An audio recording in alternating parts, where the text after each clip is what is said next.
Hello everyone. कैसे हैं आप लोग? पहले तो सबको, कल आपको याद होगा कल बुद्ध पूर्णिमा था। बुद्ध पूर्णिमा की बहुत बहुत बधाई। मैं कल ये वीडियो लाने वाला था बट किन्हीं कारणवश नहीं ला पाया। बुद्ध, जब भगवान बुद्ध की बात होती है तो हम दो बातों पर बड़ा गौर करते हैं, है ना। पहली बात कि बहुत ही फेमस लाइन है, आपको याद होगा कि बुद्धम शरणम गच्छामि, और साथ में एक और लाइन है धम्मम शरणम गच्छामि।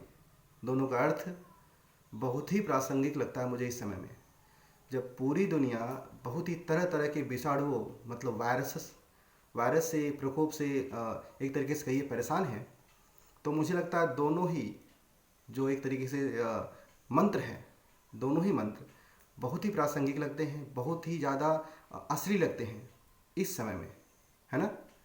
बुद्धम बुद्धम शरणम गच्छामि मतलब बुद्ध की शरण में जाइए। धम्मम शरणम गच्छामि अर्थात धर्म की शरण में जाइए। लेकिन बुद्ध और धर्म दोनों के अपने कुछ और भी मायने होते हैं।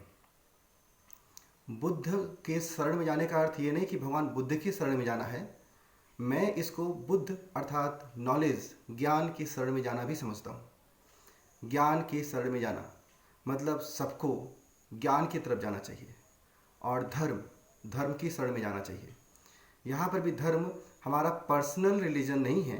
यहाँ का भी धर्म एक वैचारिक, मतलब कि एक जो थिंकिंग है, बियॉन्ड थिंकिंग, उसके ऊपर की बातें हैं। हम लोग जब भी धर्म की बातें करते हैं तो रिलीजियसली ले लेते हैं कि हमारा धर्म क्या है, आपका धर्म क्या है। और जो ज्ञान है वो भी मुझे लगता है कि बहुत तार्किक बातें नहीं करते। क्यों? क्योंकि हम लोग उसमें कुछ सामरिक तरीक़ों से, अगर मैं कहूँ कि अलग अलग देशों में अलग अलग तरह के ज्ञानों के बारे में बात करते रहते हैं। लेकिन मुझे लगता है कि धर्म और ज्ञान दोनों ही इतने वास्तविक हैं कि पूरे अर्थ पर, पूरे पृथ्वी पर, या कह लीजिए पूरे ब्रह्मांड में एक जैसा होता है, एक जैसा ज्ञान और एक जैसा धर्म। और वो धर्म और ज्ञान हमेशा ही पूरे समाज को आगे लेके जाता है, सारे समाज को। जब मैं कहता हूँ सारा समाज, तो उसमें सब आते हैं। उसमें सारे तरह के पशु पक्षी मनुष्य जो इस पृथ्वी पर हैं वो सब आते हैं। हमें अपने ज्ञान और अपने धर्म के माध्यम से उन्हें ऊंचे ही ले जाना चाहिए। ये प्रासंगिक बातों को मैं लेके क्यों आ गया? आपको लग रहा होगा ये तो केमिस्ट्री के टीचर हैं, इन्हें केमिस्ट्री पे थोड़ा लेक्चर कर लेना चाहिए था, और ये बुद्ध के बारे में बातें कर रहे हैं। बुद्ध पूर्णिमा, जब भी बुद्ध पूर्णिमा या बुद्ध के बारे में सुनता हूँ या उनके बारे में कुछ देखता हूँ तो मुझे बहुत अलग सा अनुभव होने लगता है। मुझे लगता है कि हम लोग सच में समझ पाते हैं कि नहीं समझ पाते कि ज्ञान का क्या अर्थ है। क्या सिर्फ वही पढ़ाई करते रह जाते हैं कि जिससे हम लोग इंजीनियर, डॉक्टर या तरह तरह के जो अपने व्यवसाय हैं उसमें खर्च करते हों? क्या ज्ञान का सच में यही अर्थ होता है? ज्ञान का सच में क्या यही अर्थ होता है कि हम कैरियर बनाएं? क्या ज्ञान का सच में ये अर्थ नहीं होता कि हम समाज को कैसे उबारें उन विपत्तियों से जो विपत्तियाँ इस समय आई हुई हैं?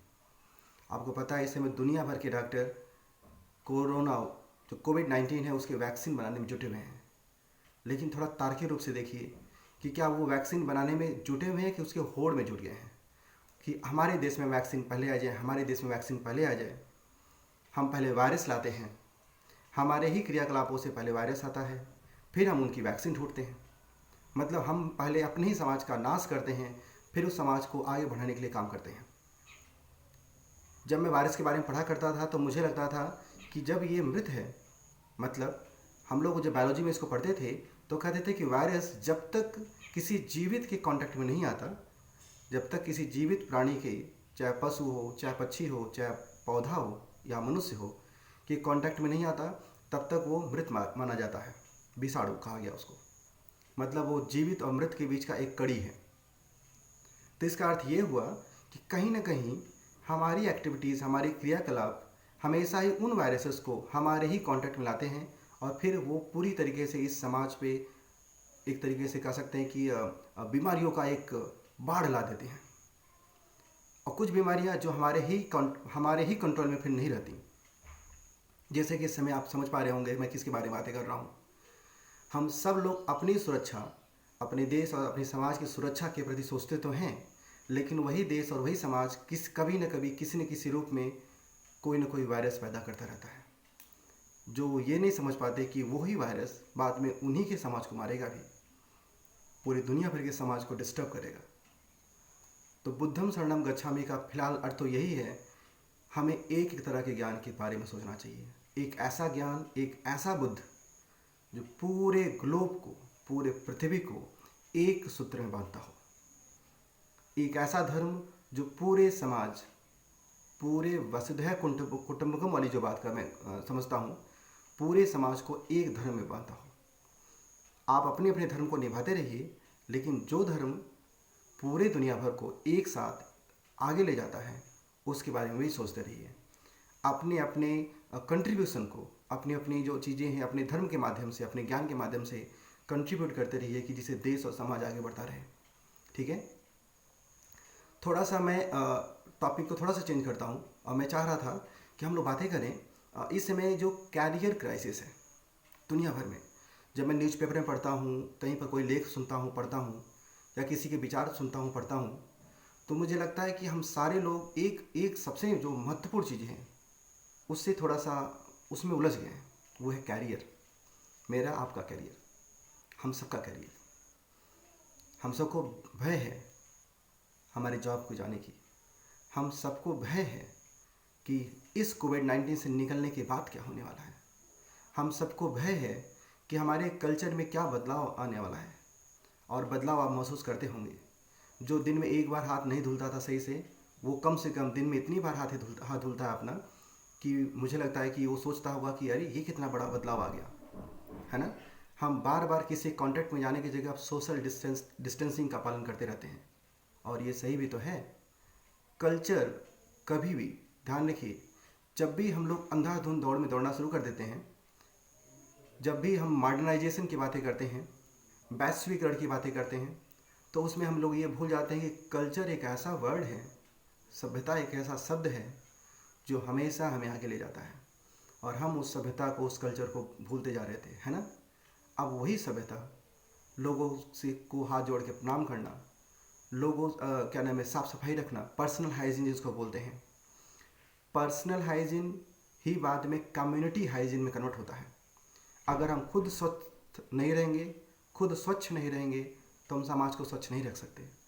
पर्सनल हाइजीन, कम्युनिटी हाइजीन, है ना, सोशल डिस्टेंसिंग और ग्रीटिंग करने का तरीका हम बदल रहे हैं। हम अब बदल रहे हैं। हम समाज में जाने से पहले हम ये तय करते हैं कि हमें उनके सामने कैसे जाना है, हमारे कपड़े वेशभूषा कैसे होनी चाहिए, हमारे चेहरे पर मास्क होना चाहिए, जिससे हमारी जो सांस है उससे कोई विषाणु उनके पास न जाए और उनसे कोई विषाणु हमारे पास न आने पाए, विषाणु वायरस, है ना। इसका अर्थ ये हुआ, हम सारे लोग ऐसे वायरस के प्रकोप में आ गए हैं जिससे हम सबको, सिर्फ मैं आपकी बात नहीं कर रहा, पूरे धरती पर सारे ही मनुष्य को अपने कल्चर में बदलाव लाना पड़ेगा। और ये कल्चर उनके क्रियाकलापों में, उनके जॉब में, सब में दिखेगा, है ना। जॉब क्राइसिस या कैरियर क्राइसिस की जब मैं बात करता हूँ तो मैं बात करता हूँ भय की, मैं बात करता हूँ अपने टैलेंट को न पहचानने की। अगर आपको लगता है कि आप में वो बात है, और जो है भी, वो बात है भी आपके अंदर, तो आपको भय किस बात का, आपको किस बात का भय है? कौन ऐसा है धरती पर जो आपको आपकी जॉब से हटा देगा? आप जॉब के सोर्स को देखते हैं बस, आप खुद को नहीं देखते। आप ये नहीं देखते कि जो जॉब है, जो कैरियर है, उसका सोर्स वो कंपनी नहीं है, वो क्या नाम है, जगह नहीं है जहाँ पे हम करते हैं, वो सोर्स हम खुद ही हैं। हम खुद ही जॉब ओरिएंट करते हैं, हम खुद ही जॉब ओरिएंट करते हैं, और ऐसे में जॉब क्राइसिस की तो बात ही नहीं आ सकती। आप सब लोग पहले स्वस्थ रहिए।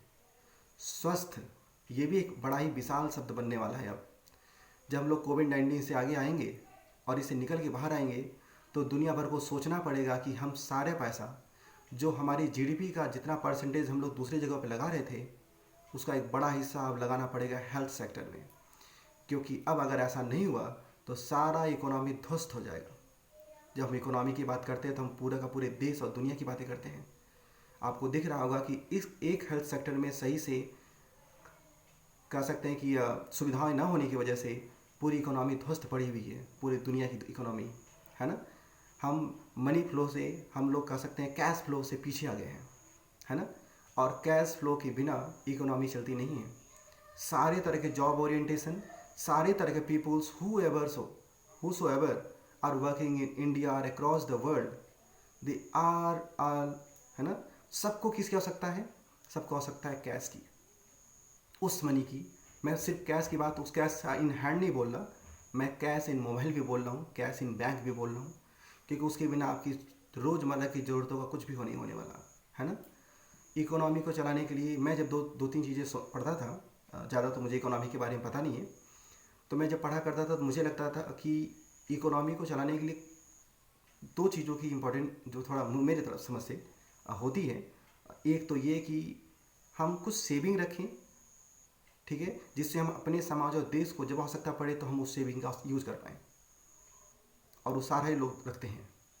और कैश फ्लो मतलब हम चीज़ों को ज़्यादा ज़्यादा खरीदेंगे तो वही चीज़ें टैक्स के माध्यम से सरकार तक पहुंचती है, और वही चीज़ें जो है दूसरे जो सेक्टर हैं वहाँ तक पहुंचती है।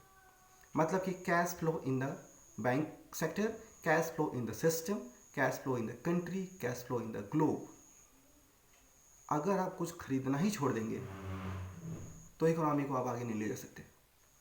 हमें खर्च करना पड़ता है, एक्सपेंडिचर बढ़ाना पड़ता है ना। तो हम लोग देखते हैं कि पर कैपिटा, पर जीडीपी, जो the peoples what they have actually the expenses, हम ये देखते रहते हैं। तो इन बातों को जब मैं बुद्ध की बातों से लेकर के कैश फ्लो की तक की बातों के बारे में बातें करता हूँ, तो मैं बातें करता हूँ कि हम अपने ज्ञान के माध्यम से अपनी इकोनॉमी को, अपने देश की और अपने समाज की इकोनॉमी को कैसे आगे ले जाते हैं, हम क्या वैसे कार्य करते हैं जिससे ये पूरा दुनिया और समाज आगे बढ़े। ठीक है, उन सारे लोगों को मेरा सच में सैल्यूट है जो हम सबको ऐसे तरीके से सुरक्षित रखे हुए हैं। एक तो हम अपने भय से ही मरे जा रहे हैं, उन भय पर भी काबू पा करके वो सारे लोग, कोरोना वॉरियर्स जो काम कर रहे हैं, सच में उन्हें सैल्यूट है, उन्हें सच में सैल्यूट है इस मामले में। ठीक है, आपने पढ़ा होगा न्यूज़ में भी कि गवर्नमेंट या दूसरे देशों की जो गवर्नमेंट है उनको सैल्यूट करने के लिए, उन्हें ग्रीट करने के लिए नए नए तरीके अपना रही है। ठीक है, लेकिन मैं फिर से आपसे ये गुजारिश करूँगा, ये विनती करूँगा कि हम सब लोग एक धर्म में और एक तरह के ज्ञान में बढ़ें, एक सूत्र में बढ़ें, जिससे हम फिर से इस तरह के वायरसेस को पनपने से रोक सकें। बुद्ध की बातों का अनुसरण करें, बुद्ध के शरण में जाएं, भगवान बुद्ध के भी और ज्ञान के भी। धन्यवाद, नमस्कार।